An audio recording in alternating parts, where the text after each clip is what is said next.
This problem is about a kinetic energy recovery system in a car, or a KERS system. And so what these systems do is they make cars more efficient, and they actually make cars significantly faster when they're accelerating by storing translational kinetic energy into the rotation of spinning disks. After that, the next time the car accelerates, those disks are engaged with a system of gears to make the car accelerate faster. So you're not just wasting all of that translational energy by dissipating heat through your brake pads like you would with a traditional car. So in this problem, I have a car that's 1,000 kilograms initially moving at 50 meters per second. It brakes to 20 meters per second by dumping some of that translational energy into these rotating disks in the KERS system. And each of these disks has a mass of 15 kilograms. Remember, there are 2 of them for this problem, and each disk has a radius of 20 centimeters or 0.2 meters. The question is how fast the flywheels are spinning at the end of this process in rotations per second.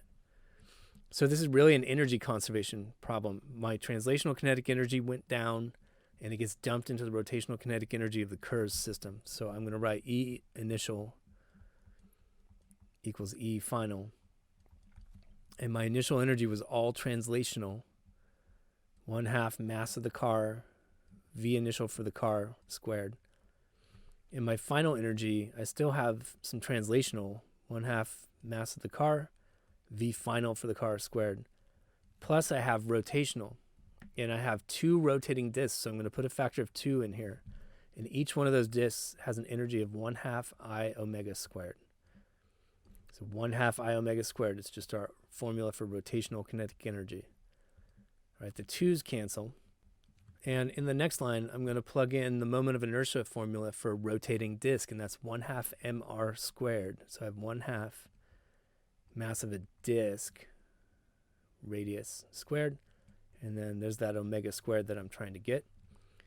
So it's time to start solving for omega squared, and I'm going to multiply both sides of the equation by 2. I'm going to subtract this translational kinetic energy term from the right-hand side and factor out the mass of the car. Now I'm going to solve for omega squared by dividing both sides by the mass of the disk times the radius squared. And I'll go ahead and square root the result and get my final answer for omega. Finally, I plug everything in.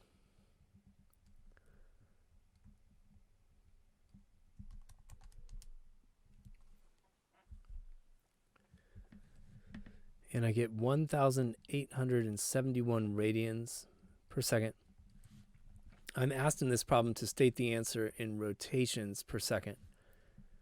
So I can do some unit analysis on this. 1871 radians per second multiplied by 1 rotation for every 2 pi radians. And when I crunch those numbers, I get 298 rotations per second for these disks.